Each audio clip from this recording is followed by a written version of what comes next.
Our vision as a company is to be the thought leader in the Philippine market on cybersecurity and to be a positive enabler of change in the IT community. So we don't just see ourselves as just another IT company.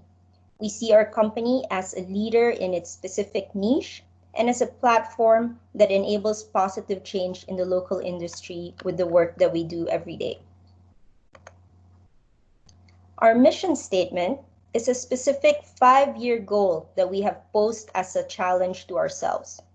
Our mission is to secure 1,000 Philippine SMEs by 2025 by keeping networks, data infrastructure, and people safe from cyber threats and vulnerabilities while adhering to our core values. So as of August of this year po, IP Systems has more than 600 clients that we are catering to. In 5 years' time, our mission is to expand this to 1,000 clients, keeping their data and their people safe, and we want to do this while adhering to our core values. As a company, we've come up with an acronym for our core values, the values that we believe in. So we came up with the acronym IPSYNC, which stands for integrity, people-centered, passion for excellence, service champions, innovative, nation builders, and collaborative. These are the core values that guide our day-to-day tasks and decisions when it comes to serving our customers. Speaking of our customers, we've been in the industry for over 13 years now and have a client base that spans across several different verticals. Here are some examples of our valued clients throughout the years. So as you can see, meron po kaming clients in the government sector, education, hotel, hospitality. We have served clients in the food and beverage vertical, healthcare, and manufacturing sectors. So about 90% of our clients are SMEs, which we define as having 500 or less employees. The other 10% would be enterprise clients, typically with about 1,000 to 3,000 employees. As an IT distributor of cybersecurity brands, we actively study the Data Privacy Act so that we can help our clients comply with the DPA. We have 3 main security pillars. We help to secure IT infrastructure, secure monitoring and remote access, and finally, secure email and data. We have different brands that cater to each of these security pillars, which I will talk a little bit more in the next slides. So as mentioned po, we have aligned most of the brands that we have partnered with to the primary technical requirements of the DPA. These include malware protection, ability to have access to data backups in case of a physical or technical incident, a process for vulnerability assessment and regular testing, encryption, and of course, access control, which is our main topic for today's webinar. Now, our flagship product is Bitdefender, which we have been carrying as the exclusive Philippine distributor since 2007. Bitdefender is an endpoint security leader. Kung mahilig po kayo magbasa ng mga reviews, you will see that Bitdefender is consistently ranked as #1 globally. Now, Bitdefender is not necessarily the cheapest antivirus software in the local market. That's because we believe in the quality of the brand and the value that it provides our clients. So instead, we make sure that Bitdefender is competitively priced in the local market as a cybersecurity leader. And as an antivirus solution, Bitdefender complies with the technical security requirements of the DPA, as you can see in this slide, including full disk encryption capability, which is an add-on feature of Bitdefender. Active Image Protector, or AIP, is our backup, disaster recovery, and business continuity software solution. This is a product of Actify from Japan, and we have only recently launched this back in 2019. Medyo bago pa po siya. So what sets AIP from its competitors is the capability to restore data in as little as 5 minutes using its snapshot technology. So whether data loss is due to human error, machine error, or to a cyber attack, AIP can restore your data from both servers and desktops, virtual or physical. It complies with the DPA's security requirement of having the capability to restore data in a timely manner.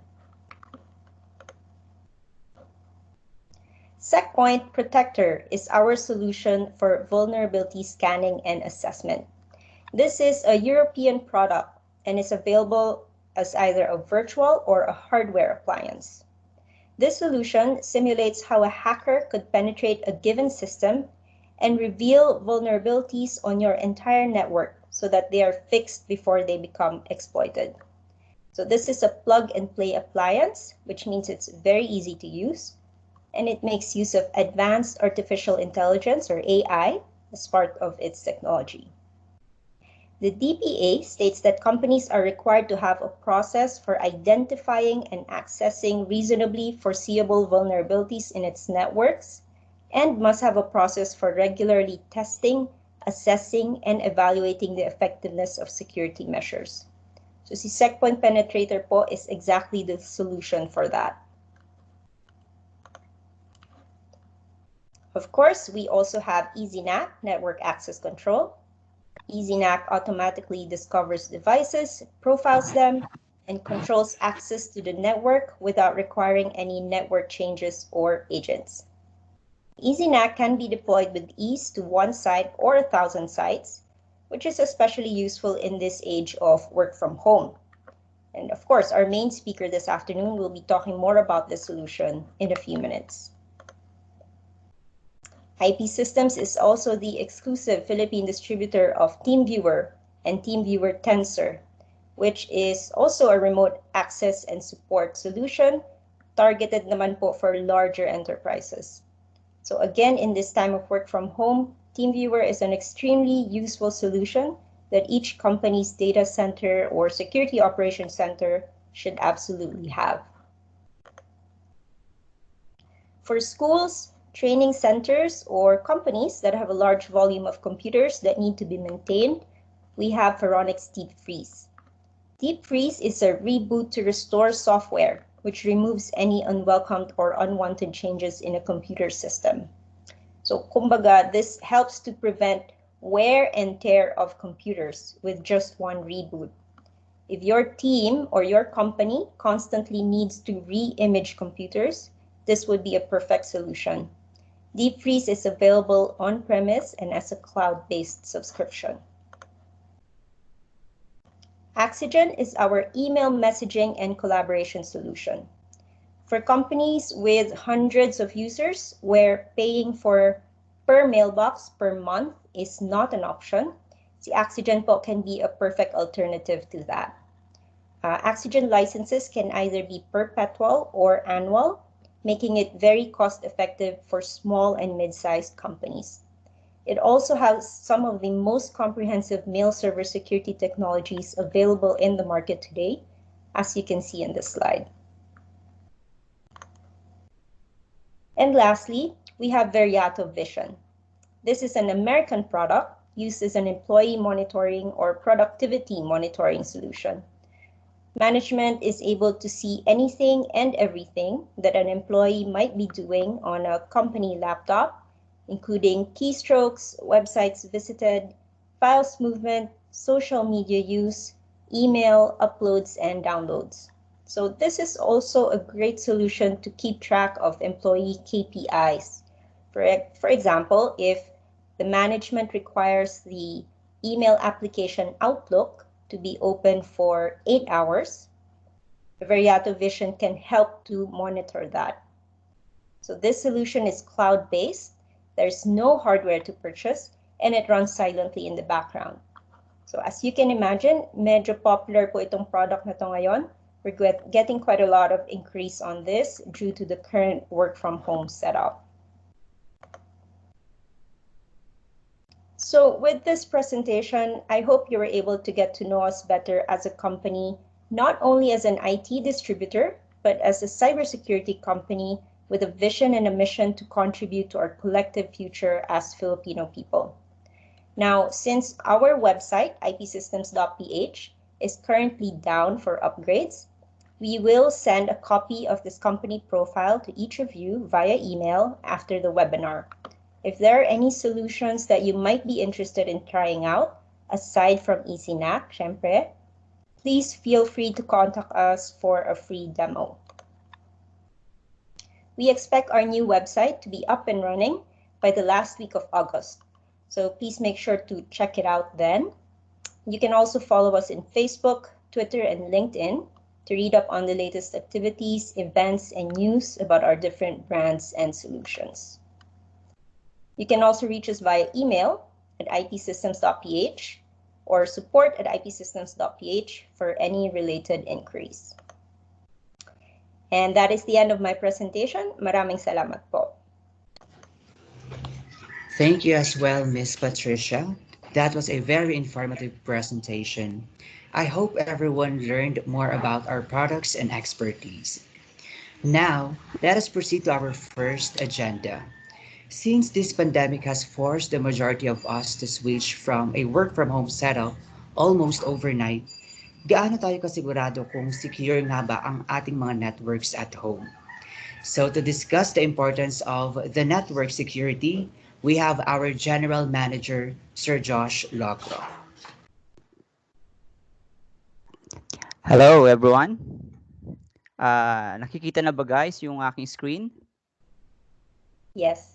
Yes, thank you. Yes, sir. Okay.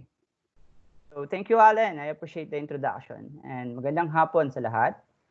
We are here today to know more about on how we mitigating the cybersecurity when working from home. But on my part, I want to show you or share you what are the challenges of work from home without the information of cybersecurity. So let's start on the importance of security concern connected to the COVID-19 pandemic. According to IBM, 80% of the respondents, even before the pandemic, they are working from home without security policies. So the home workers' attitude is different from the office workers.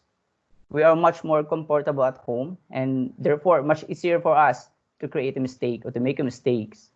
Sometimes mas matagal yung pagpe-Facebook natin, watching Netflix, sidelines sa online sellings, mag-TikTok, and etc.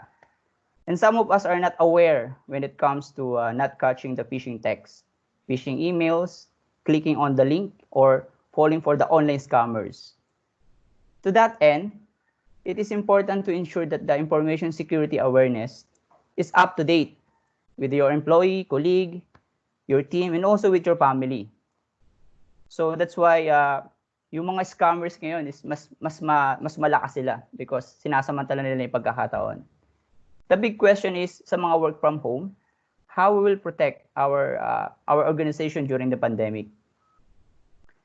Unfortunately, most people do not understand the gravity of the problem until it personally affects them through identity theft or other malicious activity.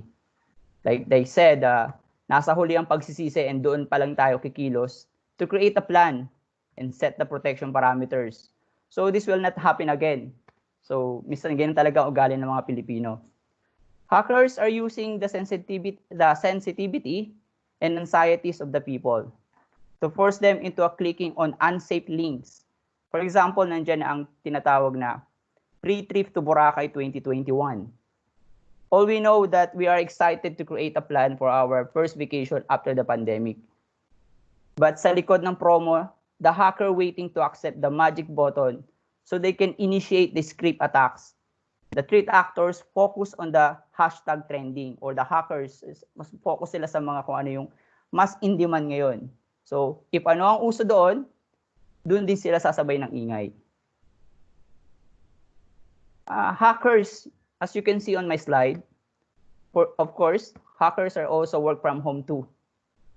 And we are busy working from 8x5. Also, the hackers are awakened 24/7. Hackers create a fake application, spear phishing emails na connected sa COVID-19, linked to lockdown, connected sa free rapid test, maps, vaccine, etc. Work from home is now the new target because it is easy to create a backdoor from these users. So, magbibigay ako ng scenario paano nakakapasok ang attackers sa secured network ng isang company. So, let's start sa work from home users. Usual spear phishing is one of the most common tactics used when attacking a system. Cyber spies can get into a network by sending an email or instant messages to target a victim that will have an attachment or perhaps a link to a website. It will also be customized for the recipient. For example, if you are the sales department, it will ask for the information about the products. Once you open the attachment and click on the link, vulnerability in the system application such as word processor, browser, or open ports will be exploited. Guys, believe me, if there is a vulnerability, it will be exploited, no exemption. This will happen if the computer on the end user side don't have an updated antivirus or patches and security updates. In short, if wala silang ganon, the hacker infiltrated successfully from the end user's computers. So dito na tayo ngayon sa papasok na siya ng network ng company. If the employee successfully connected to the headquarters network via VPN, the IT team might be encountered LAN attacks. Focus on the security issues encountered during the transmission of data between users, PC, and head office servers. So, some of the common types of LAN attacks include IP address spoofing, man in the middle or MITM, spam attacks, whaling, or conversation sniffing attacks, and this exposes the network security. Once the threat actor or the so-called hacker connected inside the network, it is easy for them to install a malicious software known as malware. And then they will start executing on the servers and open up a communication channel to the hacker to allow them to browse and control the system. So now, accomplish yung hacker sa ginawa niyang backdoor dun sa work from home users. So in the end, ang kawawang employee was not aware for these scenarios of attacks. Posibleng mawalan siya ng trabaho. In the worst, he or she will also include one of the suspect of the cybercrime attacks. That's the basic scenario sa karamihan na attack ng cybercrime syndicate. Now, the black hat hackers is the new career high available in the darknet market. So now, we'll learn more about in our solution later. But for now, let's take a closer look about the damages in companies who experience this for the HALO moment. Okay, for the first ito isa sa example na scenario na ginawa kanina, si Sony Pictures. So this is not the first time, this is the second time. Yung first time niya in 2011. So ito naman is more in the mga pelikula nila. And then next is the Quora. Quora is an American question and answer website. So nahack din kasi siya, lahat ng information na about dun sa more than 100 million users is na compromised. And lastly is the Honda. These are some companies need to know more about the awareness of cybersecurity. And these are the reasons why some companies prefer to work on site. They are hesitant for open access from this employee who are working from home. So that's why mahirap pa rin i-move yung ibang company na nag-invest na ng high security dun sa kanilang network. Not all security solution or companies are created equal. Actually, when I'm 101, ako dito, agree. Since last year, November 2019, we have observed a spike in phishing attacks, malicious spams, and ransomware attacks. As attackers, they are using COVID-19 as a bait to impersonate brands, thereby misleading employees and customers. This will likely result in more infected personal computers and phones. Not only businesses being targeted, and also who downloaded the COVID-19 related application, and also being tricked into downloading ransomware disguised as a legitimate application. Actually, may si CDNet, as per CDNet, majority of Singapore smartphones don't have antivirus installed. Singapore na yung pinag-uusapan natin, why not pa sa Philippines? Under the new normal, new strategies need to be developed to mitigate, and this security risk, that is why network security is working on an end-to-end authentication management system, which will do a much better job of protecting us from outside attackers. Thank you, everyone. It was a pleasure being with you today. Hi, Alan. All right. Thank you as well, sir. That was a very insightful presentation. And I hope that everyone learned from the experiences of these companies mentioned in the case study. So let us take that as a warning that hackers are always looking for new victims, and your cybersecurity measures in place might not enough to stop them. Okay, so we are down to our last agenda. And as a thought leader in cybersecurity, our ultimate goal is to keep your network and data infrastructure safe from cyber threats and other vulnerabilities. In partnership with InfoExpress, we are introducing a solution that allows you to see everything and have ultimate control of your network, because EasyNAC has helped thousands of businesses already worldwide secure and fortify their network.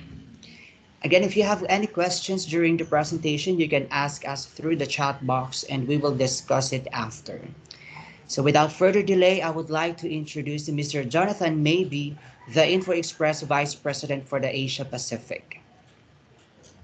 Thank you, Alan. I appreciate that. Now, before I begin, let me just take a moment to thank IP Systems for putting this event on. Not only does it help vendors like InfoExpress reach a larger audience, but also helps customers understand different security options that they have to protect their network. So thank you, IP Systems, appreciate it. So for today's presentation, I'm going to be sharing with you guys the key features of the EasyNAC solution with a kind of a focus on the architecture, so you understand how we can implement security without any changes to the network. And then most of the presentation would actually be more of a demo environment. So I'll be sharing with you how we detect new devices and quarantine them, how we check how we do compliance checks both with agents and without agents, how we integrate with third-party solutions, as well as other capabilities that we have. And then of course, at the end, we'll have some Q&A sessions. So if you have questions along the way, please do send us some comments. Now, just a little bit of background on InfoExpress so you understand how long we've been around. We've been selling network access control for over 15 years. It's the only product that we produce, so we're kind of experts in it. We've actually the first in many different categories when it comes to NAC. Now, historically, network access control has been, should we say, favored by larger companies. And in the Philippines, our biggest customer is PS Bank. They have us deployed at all their branches. PBCom's also a customer. But what we'll be sharing with you today is our third generation NAC solution, which is called EasyNAC. And what makes EasyNAC unique is that it doesn't require any changes to your network. It can be agentless, so it's even simple for SMEs to deploy. And we have customers as small as 50 devices using this solution without problems. So it's a really nice solution for a wide range of customers. Now, the typical customers, when they're looking to get NAC, one of the things they want to do is control what devices can join their network. In today's world, of course, everyone's concerned about work from home. So customers want to control what devices can connect over the VPN. And we'll cover that use case. But they also want to protect what devices can join the LAN or the wireless LAN when their office is operational. And then a typical secondary requirement is endpoint compliance, meaning verified devices have AV running, patches have been deployed, etc. And then, of course, there's the BYOD trend that's been taking place for many years already, where staff want to use their own phones or maybe their own computer devices to access corporate resources. And we're seeing that again with the COVID-19. Now, there's lots of other requirements that EasyNAC can address, but these are typically the main drivers. Now, to introduce the solution, let me just kind of give you a very high-level overview.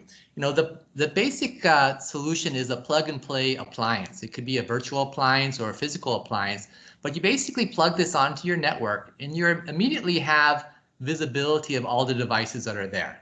There's profiling, so you know which devices are Windows, which are iOS, Android, etc. And that's quite good. But more importantly, you have the ability to have control. So devices that are compliant with your policies, of course, they have full access.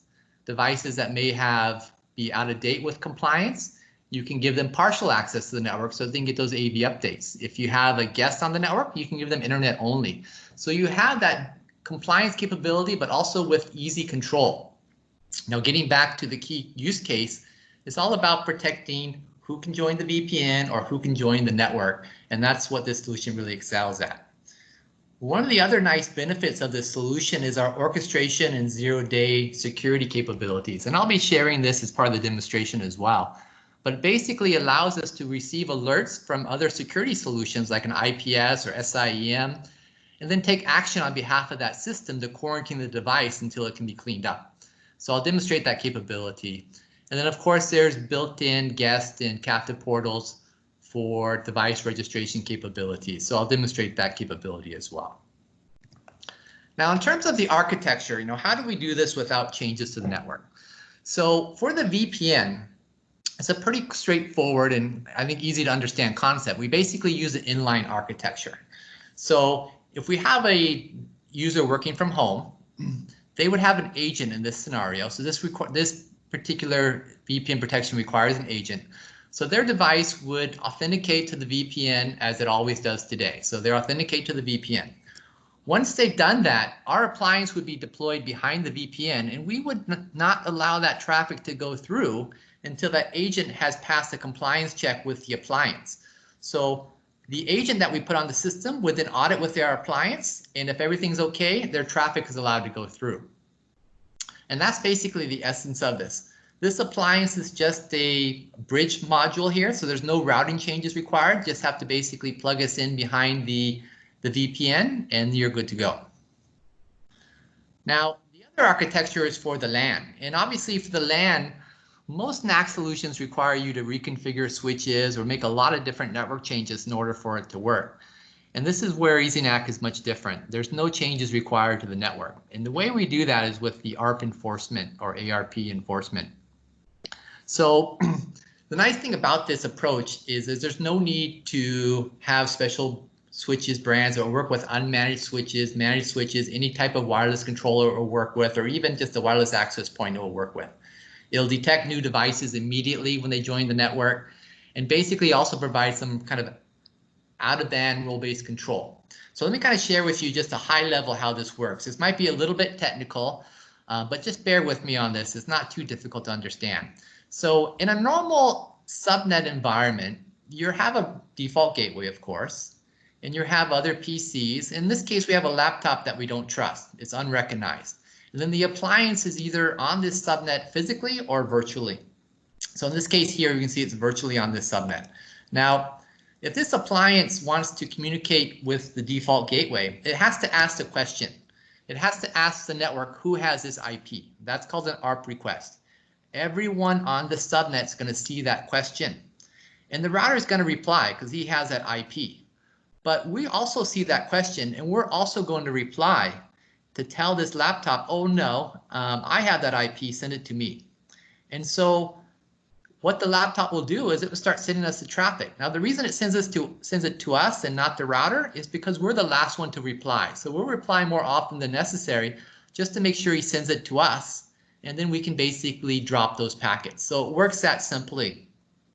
If this laptop tries to communicate with other devices or other laptops or other PCs on the same subnet, we will do the same process. So we can totally isolate this laptop without having to make any changes to the network. Now, in a larger environment, normally with this ARP enforcement, you have to be on every subnet or every VLAN. And the way we can achieve that is by using what's known as a trunk port. So you could have a single appliance on your network and then use a trunk port so we basically have an IP on every subnet that we want to protect, and we can get the immediate detection of any unknown device, and more importantly, quarantine those devices immediately as well. Now, this solution does typically require appliances at every location because layer 2 traffic isn't normally routable, but we have different appliance options here for smaller office to make it real cost effective to be able to do this. Now, when you have multiple appliances, of course, you want to use something like a central visibility manager, and we do support that capability. So at the main site, you would have the CVM, and then you can set policies across all your appliances, have centralized visibility of all the sites. share licensing. So there's a lot of capabilities here. Allow roaming of your staff who are allowed to roam between sites and work seamlessly without any kind of issues. So I won't drill too much further into that, but that central management is there as well. So let me jump into demo mode now, and I'm going to be jumping back and forth between the slides and the demo environment. And so the first demo I want to share with you is how that Arp Enforcement works.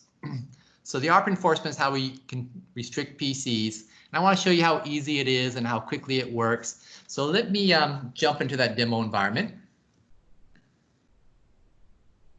Okay, so you should be able to see my virtual environment here. And what we're currently looking at here is a web browser, and we're using this web browser to log into the appliance. So also on my system here, this is the actual appliance that's basically doing the work. We manage that appliance through the web interface. And then I have one other PC that's currently on the network. That's this Windows 7 machine. And if I just ping a few servers that are also on this network. So 100 is my AD server and 254 is my default gateway. We can see it has connectivity. Now going back to my overview, I can see I have on this network 2 Linux devices and 2 Windows. Let me switch to a 5-hour view so it's more accurate here. So we can see we have 1 Linux device, which is my router, and we have 2 Windows devices that are currently on this network. I'll just click to drill down. So what we can see are the devices on this network currently is a Windows server, which is this server that we're on now. That's the AD server. And we have a Windows 7 machine. It's AD managed and it has full access. Now, what I want to share with you is a little bit technical just to help you understand the concept, but it's not that difficult. So right now it's what's known as auto mode. When it's in auto mode, that means we're using policy to decide if this device should have access to the network. So for example, I can override policy and hit the off button. And when I hit the off button, he would be immediately restricted. And if I come back here and look at his machine over here, we can see he's immediately quarantined because of the Arp enforcement that's taking place.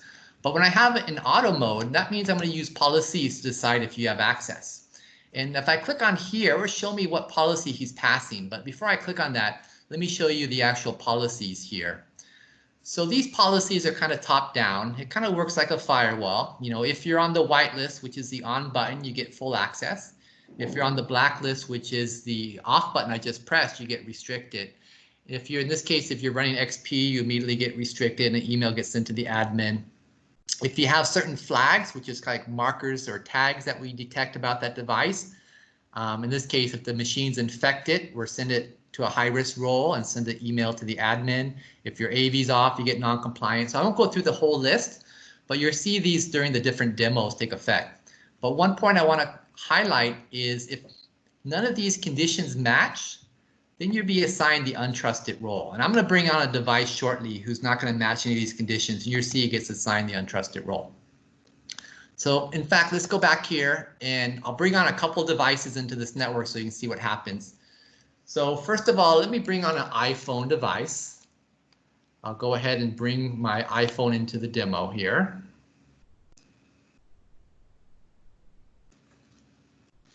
So just give me a quick second for that IP address to be assigned.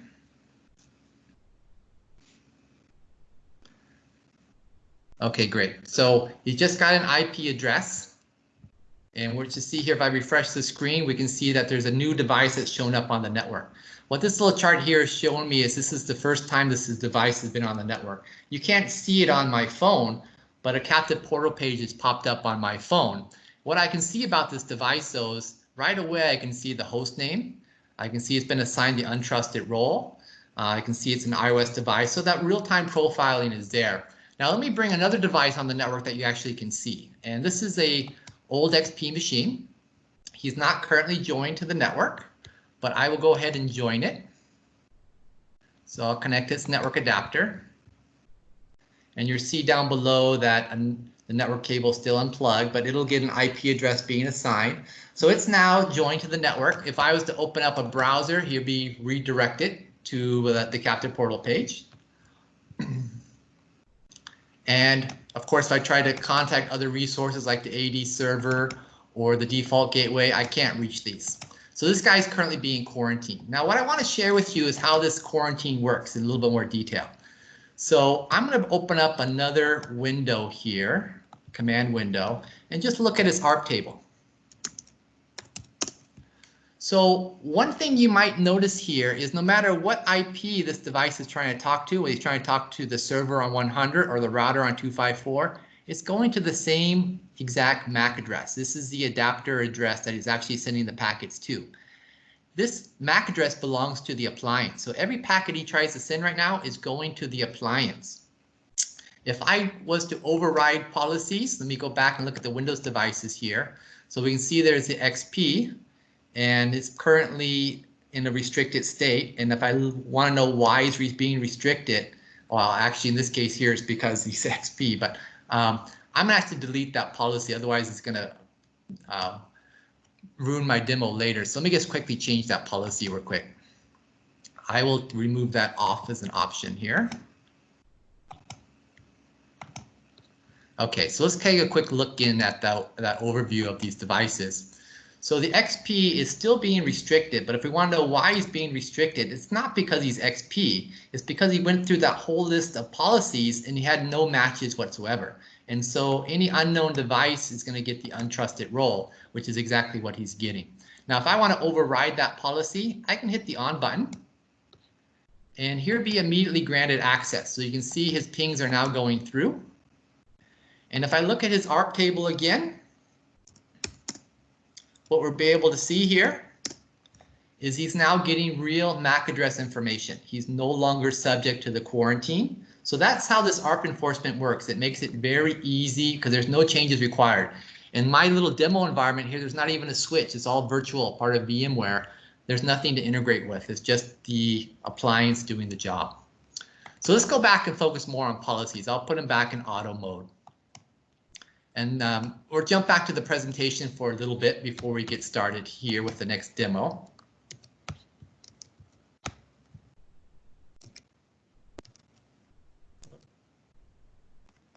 Okay, so one of the things, of course, that we talked about as being a key driver of most customers' requirements is the compliance aspect of it.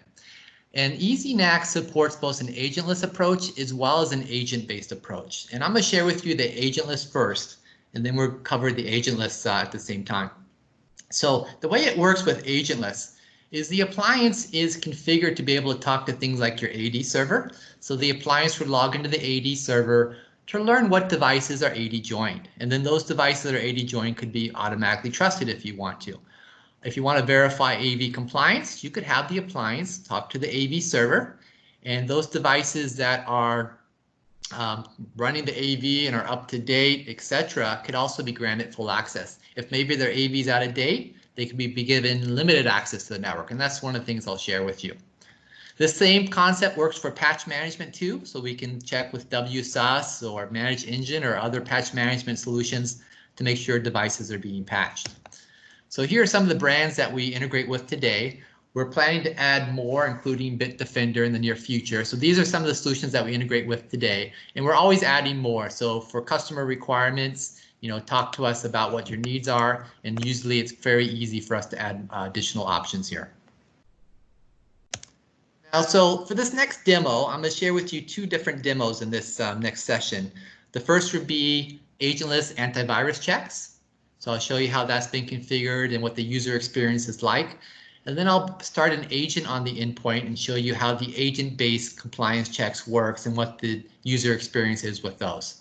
So let's go ahead and jump into that second round of demos here.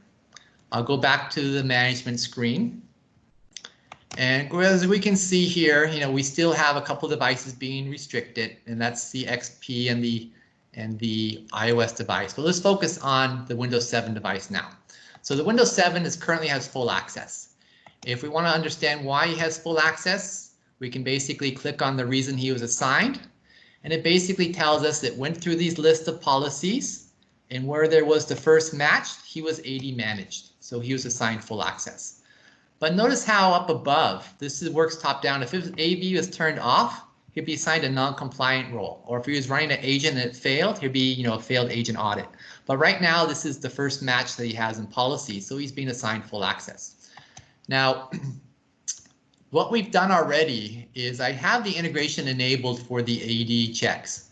So the reason he has that AD flagged is because we have the integration enabled so that every domain computer gets flagged AD managed, and that's why he was getting that full access. But let's also check AV compliance.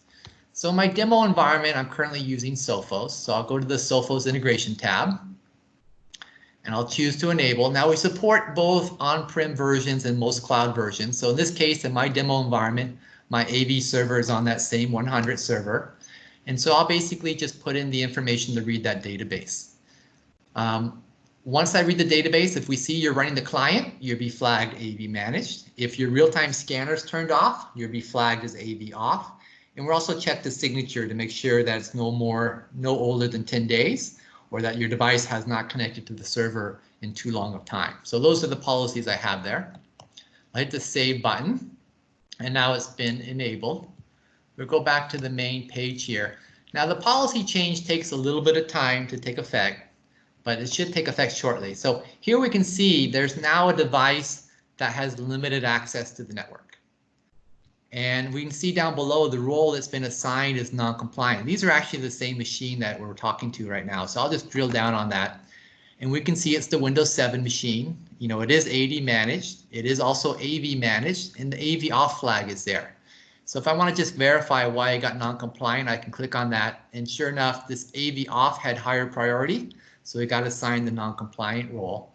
From the end user's point of view, he now has limited access to the network. So I'm only letting him talk to 100. Now, this is the agentless environment. So to communicate with him, I'll need him to open up his browser, and then he'll basically be redirected to a remediation page where he could be told what's wrong. In this case, AV is turned off. So let me go ahead and turn his AV back on. I'll open up the AV, and I'll turn back on his real-time scanning. Now, one of the benefits of integrating with the AV server is we can check the AV server more often. So instead of checking this device maybe every 4 hours, I can check the AV server maybe every couple of minutes or so. Now we're waiting for that check to take effect. Let me go back and show you how that ACL got applied. So I'll go back to the management screen, and he was getting this non-compliant limited access. If I click on the NAC ACLs, this is where we configure where they can go. And you can have as many of these ACLs as you want. The one that he's currently getting is this limited. And how this ACL works is I'm allowing him to send DNS and DHCP type traffic. I'm allowing the agent port to work. So if he had an agent running, it would still work because this ACL allows it. I'm allowing him to talk to 100, which is the AV server. That's why that ping to 100 was still going through. And then I redirected his web traffic, and then everything else was being denied. So of course you can customize these ACLs as you need to. If I go back here, we can see he's back on the network now. And so his pings are going through once again. So that's an example of an agentless compliance check where there's no agent on the endpoint. Now I'll go ahead and start an agent on this endpoint so you can see how it would work with an agent instead. And the reason I'll share this with you is because the agents are required if you want to protect your VPN. So, you know, the agent is popular for that reason, but other reasons as well. So I'll start the agent. The agent's quite small. You know, it's about 10 megabytes in RAM that it uses, and even less hard disk space. It's called Cyber Gatekeeper, so I'll start that agent. Now, the agent is really fast. Normally, it would be basically passing an agent audit within seconds. In my environment here, I've kind of configured it so that there's different servers it can talk to. But I can see down below, it's passing the agent audit now. And if we go back and look at the management screen, and I'll click on that Windows 7 one more time, we'll basically see why it's being granted full access. So I'll click on that, and we can see it's passed agent audit now. So it's no longer getting access just because it's AD managed. It's now getting access because it passed an agent audit. So the agent is on this machine, and I'll do a few examples here. Let's say you don't want certain applications running. These compliance checks are continuous. So if someone started an unwanted application, let's say maybe Dropbox or some other application you don't want your users running, we will detect that within a few seconds, give them a pop-up message, and basically tell him that, you know, what's wrong. So in this case here, he's getting restricted again. we can go back to the management screen and of course see that restricted agent, failed agent audit. We also have reports we can look at that information on. So I'll go to look at some of the sample reports here.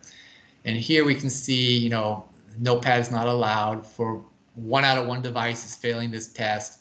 This report could of course be sent off in a PDF, scheduled to be sent off as a PDF, or export it right away as a PDF. So you can basically do that any way you want. Anyways, I'll go ahead and put him back on the network just by closing the Notepad. And once he's in compliance, the agent will detect that he's back in compliance, close out the pop-up, and restore his connectivity as well. Now, one thing nice about the agent that I'd like to share with you is the ability to do automatic remediation. And what that means is we can fix problems.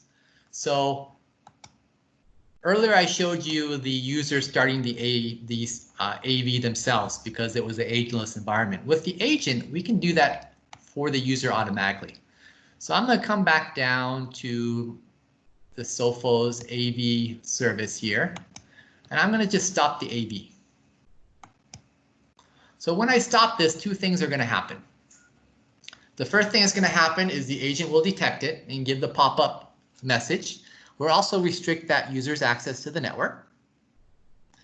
And you might have noticed a change here. So we also realized that real-time scanning is not enabled yet because it takes a while for that feature to get re-enabled once you stop and start the AV. So we detected that problem.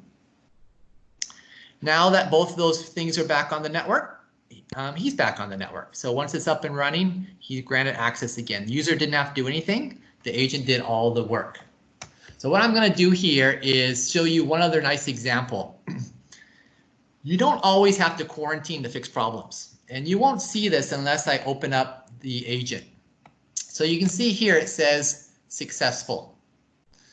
That's because everything is fine with the agent. But what I'm going to do is I'm going to turn off his Windows updates.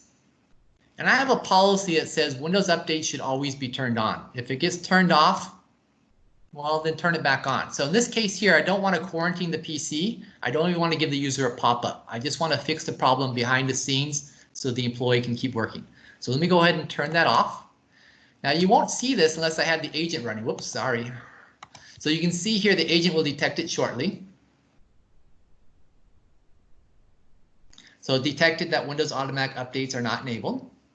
And the agent is going to fix that. Now the users is not being quarantined. They're not getting a pop-up message. The only way we're seeing this is because I'm running the agent. Now it's back to normal, and we can verify that it's been put back to where we want it. So that agent does have some unique benefits that could be quite useful. Let me jump back to the slides here. And I want to share with you some more advanced capabilities that we can do that are also very easy to implement. Orchestration basically refers to our ability to work with third-party solutions. And I would say we can work just about with any third-party solution because we are very flexible in that if we get an alert message, we can take action on it. So the appliance can listen for email messages or syslog messages and take actions on them. So let's say you have an AV server, doesn't matter what brand, and it sends off an alert that the device has malware. So once that server detects it and sends it to us, we'll read that email for keywords and then can quarantine the device that it's referring to in that email message. I'm going to demonstrate this to you next here. So that's basically how this works. Now, going back to the endpoint here, I'm going to basically scan this file here. And this is a sample malware file. So I'll have Sophos detect that it has malware. So it's just a little test malware, nothing suspicious. But what we're basically see here is this device is going to get quarantined. It takes a little bit of time because it's email based. Let me just close that up. So you can see he's being fully quarantined now. If I go back to the management screen, what we can see here is there's 2 devices being restricted. There's a high-risk device that's on this network. If I click on what that high-risk device is, some are being restricted because they're untrusted, and the Windows 7 is being restricted because it's high risk. I'll just click on that, And we can basically see there's been an event flag. It's highlighted red because it's event driven. He's been assigned a high risk role. Why? Well, because he has that infected flag. Email's been sent to the admin as well. If I want to drill down to find out what triggered that, I can do that. And of course, it would basically show me that at 2:30 today, Sophos reported this device having an infection. So indeed, he's going to stay in this quarantine state until we verify this PC is okay, which we know he is. It's just test malware, so I'll go ahead and clear that event. And then he'll be back on the network again. So I cleared the event, and he'll be okay. And the pop-up message will go away shortly as well. I'll just expedite that. So the next demonstration I want to share with you is another capability that we have that's very unique to the EasyNAC solution. Other NAC solutions don't have this capability because they don't have the same visibility that we have. Because the appliance sees that layer 2 traffic on all the different subnets, we can monitor that traffic as well. So if we see a device that is sending too much ARP traffic, or we see a device that is trying to talk to devices that are not even active on that subnet, such as what we call a dark IP scan, we'll detect that almost real time and can quarantine that. So if you have malware that's trying to spread, let's say it's ransomware, and it's taken out one PC and trying to spread, well, we can stop it dead in its track because we can detect it spreading so quickly. So let me demonstrate this to you as well. And to demonstrate this, what I'll use is a network scan. So I won't actually use malware to simulate this. I'll just do a network scan, such like a malware would do to find its next target. So I'll go back to those slides to the demonstration again. So this device is back on the network. We cleared the infection he had earlier. And this time what I'm going to do is I will start an IP scan to simulate malware trying to spread. So you'll see here, I'm going to scan the subnet here. So I'll hit the scan button. And we've only scanned one device so far. So now it's scanned quite a few, 93. So within a few seconds, it takes a second for the ping to time out, but we'll see that he's going to be restricted pronto. So he's already timed out. There's usually a 2 or 3 second delay here before you see the timeout. So he was quarantined 2 or 3 seconds earlier than what you saw. And of course, back at the management screen, we'll see that there's another high-risk device on the network. And this time we see that we detected a scan as well as dark IP scan. And of course, we'll drill down on that again and we see what time that happened. Now, for the most part, you obviously want to find out why this device was scanning the network. Maybe it was the IT administrator's machine and it's part of his job to do network scans every now and then, or maybe it's a piece of equipment you have on their network that needs to do scanning for other things. So these devices can be whitelisted in a way. So what I'll do is I'll just say ignore it for this particular device, and then he'll be back on the network. Or you could just clear the event. Either way would put him back on the network.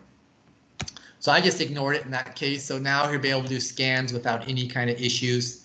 And the pop-up again will go away momentarily once it's confirmed back in compliance. Now for the last demonstration I'm going to share with you is the guest access capabilities. Let me just highlight that capabilities here, what we can do first. So with the captive portal, there's a lot of things we can do with it. Of course, we can do BYOD registrations with Active Directory credentials. You can do guest registration for internet access, but you also can do consultant access registration. And what's really powerful about that consultant access is you can control where they go. So I'm sure you're very familiar with the concept of a captive portal. The devices that come in that are untrusted, if they're on the right segment, can be restricted immediately and sent to the captive portal page, as I showed you.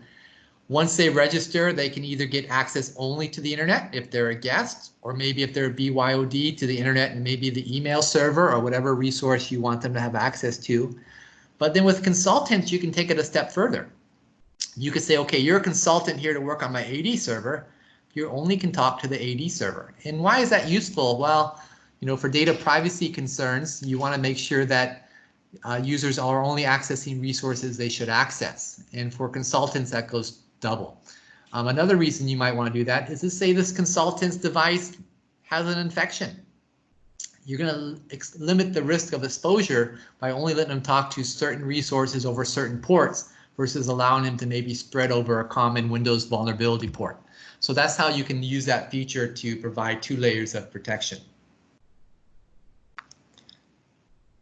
So I'll go ahead and walk through a couple of different examples here of this guest registration, but I'm going to focus on the consultant piece because I want to show you the true capabilities that you have here.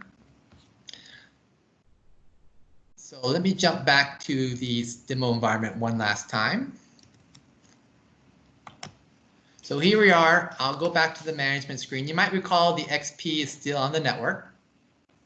And when he came on the network, his web page was redirected to the captive portal page. He's still in the quarantine state. I'll open up that browser again, and we're basically go through some of the examples.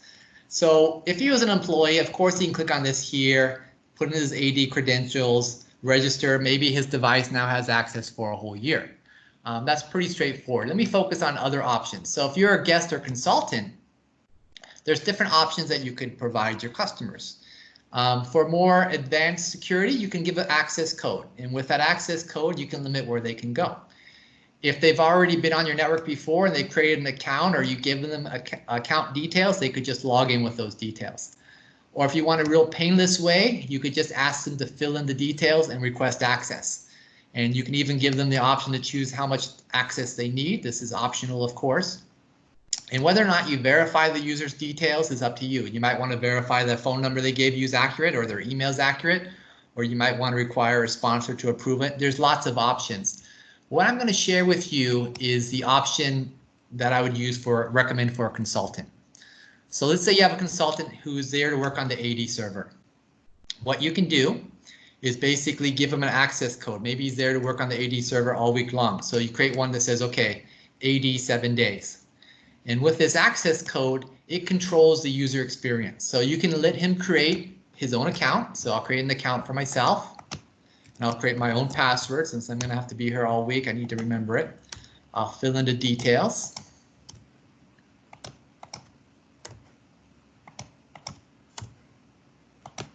And hit save. Now, as a consultant, I require approval. So for him to get full access, it's going to need to be approved. So if I go back and look at the management screen here, we can see that there is a guest that's pending.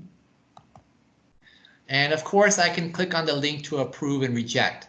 But sometimes the sponsor is not going to be logged into this screen all the time. So you're going to want them to get an email.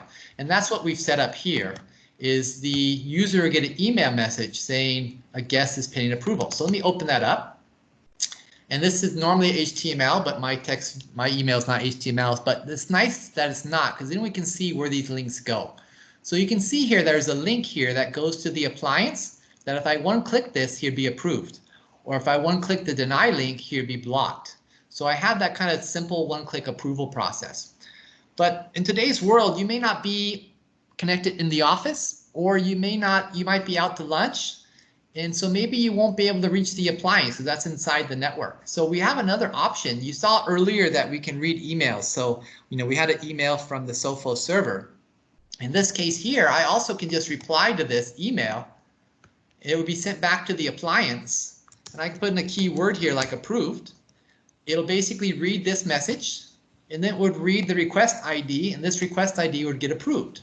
So let me go ahead and send that response back since I'm outside the office today. And what we'll see here is this user will be approved. Now, email takes a little bit of time to get sent and received, so we just give it 5 or 10 seconds, and then we should see his traffic going through. And we also should see his web page get refreshed to say he's been granted access. So we can see here his traffic started going through, and his web page has now been refreshed, and he's been given consultant access, and it's being reminded of his username and password. Now, one thing that might be bothering some of you is, do you really want XP on your network? Probably not. So let me come back to this overview screen. And we can see the device. We have a consultant on the network. And he's getting the consultant role. Now, what the consultant role means is, in this case here, he's allowed to talk to 100, but nothing else. So that's where he's currently getting. Now, what I want to do here is show you that I don't want this guy on the network if he's using XP as a consultant. So I can change my policies. The reason he got this policy is because my conditions are very minimal. If you pass registration, you are flagged as a consultant and you're using either Windows or Mac, you get the right role, consultant. But if I don't want consultants using XP, I could just change my policy. So let me go ahead and do that. I'll come down to this role and I'll just click on this to say I'm only going to allow Windows 10 and Mac for consultants. Make the change. And so this is what he had before, a consultant role. Once that policy change takes effect, we now see he has only guest access.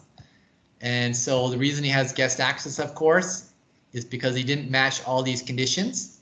And the last guest access is also very generic. If you pass registration, and that's, I'll give you, internet access. Going back to that device, we basically can see that his access has changed. Before he could talk to 100, but he couldn't talk to 254. Now it's reversed. Now he can talk to 254, but he can't talk to my internal servers anymore. And that's basically how more of the advanced capabilities in that guest access works. Let me just summarize here. The EasyNAC solution was designed to be very simple to deploy. Plug and protect, or get immediate visibility, easy to turn on and off enforcement, works with any type of network infrastructure, whether it's wired, unmanaged switches, managed switches, wireless access points, you name it. It can be agentless or with agents for advanced features. From a security point of view, it's stronger than most other NAC solutions. And why do I make that claim? Because you have that intra-subnet protection. Even if you quarantine a device, other solutions might put them in a quarantine VLAN, which is very difficult to set up. But other devices in that same quarantine VLAN would then be susceptible to that malware infection. With us, we isolate the endpoints immediately on the same subnet, so they can't talk to anybody, even to other devices that may be on that same subnet. We have that automated threat response so that we can detect issues right away, both from a behavior point of view or from third-party appliances. So those two features alone makes us very secure. But then you also have extensive compliance options that are real-time and continuous. Now, this solution has been designed to be very cost-effective because it's also very easy to support, unlike other traditional NAC solutions. So we pass those cost savings along, both in terms of product savings, product costs, but also the deployment costs would also be a bit lower. So hopefully that you find that useful. And thank you, Maraming Salamat po, and I'll hand it back to Alan, and we can go through any questions you may have. Thank you so much, Sir Jonathan. That presentation was very informative as well. So yes, right now is the question and answer portion part, wherein we will answer all the questions that our attendees throw in the chat box. So let's start with the first question. So this is from Sir Sonny Para. So according to him, in terms of security, what is the advantages of EasyNAC versus Cisco NAC? So in comparison to Cisco NAC, they have a solution called ISE. And ISE is a 802.1x based solution, meaning it integrates with the switches to assign quarantine VLANs, or if you're lucky and your switches are more up to date, you might be able to do quarantine ACLs. So the key thing is most customers struggle to implement ISE because it requires significant network changes, which is not easy to do during office hours. So you may have 1 or 2 years just to get NAC deployed because of all the network changes required. But once you have it deployed, the compliance checks are not real time, like I just shared with you. It may be a compliance check when they first come on, and then maybe again 4 hours later. And the user experience is also not transparent. So, high level, the benefits of EasyNAC would be more cost effective, much easier to implement, stronger security in terms of compliance checks continuously. Those are just some of the beginners.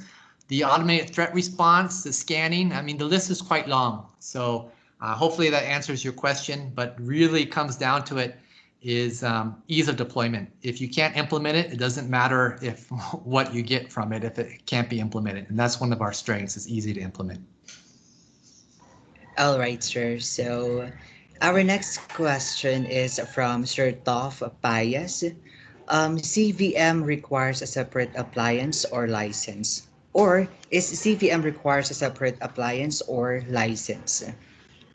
Yeah, we do charge for the Central Visibility Manager, and there's two ways you can use it. One would be with a physical appliance, or it can also be virtualized. The CVM allows you to share your licenses across sites. So in most cases, it actually makes deployment even more cost effective with that CVM. But yeah, it is licensed separate. Thank you, sir. So our next question is from Sir Mike. So NAC can run on what Windows or any operation system or OS? So in our solution, we are agentless, so we can basically work with any infrastructure you may have. In terms of the agents, the agents that we have, if you want to use agents, would work on, well, officially it's Windows 10 and Windows 7 and Mac OS X and Linux. But we've been in this business for so long, we actually could provide XP agents too if you really need them. But they're kind of out of the main product today. But to answer that question more succinctly, any OS would be able to work with. So for example, if you're using a cloud-based AV and that cloud-based AV works with Solaris, well, then we can do the Solaris checks to see if that Solaris has AV. That's kind of a bad example, but you get the idea. So with the agent approach, anything will work. And with Agentless, we support 3 main platforms, Windows, Mac, and Linux. All right. So our next question is actually a question from Sir Mike Steele, and this is for Sir Josh, just to make sure for everyone's information. So the question of Sir Mike is, how does EasyNAC differ from Setpoint? Sir Josh? Yeah, actually, the Setpoint is a BAPT solution, and for the EasyNAC is a network access control, more in a network access control. That is the difference for both solutions. Just to add to that, I would say the key thing is EasyNAC provides that quarantine capability. So when we detect a device is non-compliant per se, we can do the enforcement. Where Setpoint, being that vulnerability scanner, can provide you a list of devices that are maybe failing compliance, but it doesn't take that enforcement step. But both solutions are important in a security environment. All right. So next question is from Sir John Ang. Is EasyNAC or network-based NAC or host-based NAC? Oh, sorry. Could you repeat that question, please? Yeah, I'm sorry. So the question is EasyNAC a network-based NAC or a host-based NAC? So we are definitely a network-based NAC. As I mentioned, agentless are optional, so you don't have to even use agents. So we are definitely network-based. We do support agents for compliance checks, but you don't need the agents for quarantine functionality. So the agents are only there to help extend compliance checks to be more real-time or in-depth if they want that capability and the remediation capabilities. But it's definitely a network-based NAC solution. Thank you, sir. Next is EasyNAC is layer 2 or 3? So we work at layer 2, which allows us to see broadcast traffic, DHCP requests, and things like that. So yeah, the EasyNAC works at layer 2, which is why we need to have that visibility on every segment. All right. Our next question is from Sir June S. Hodilia. So what is the time duration in checking per access?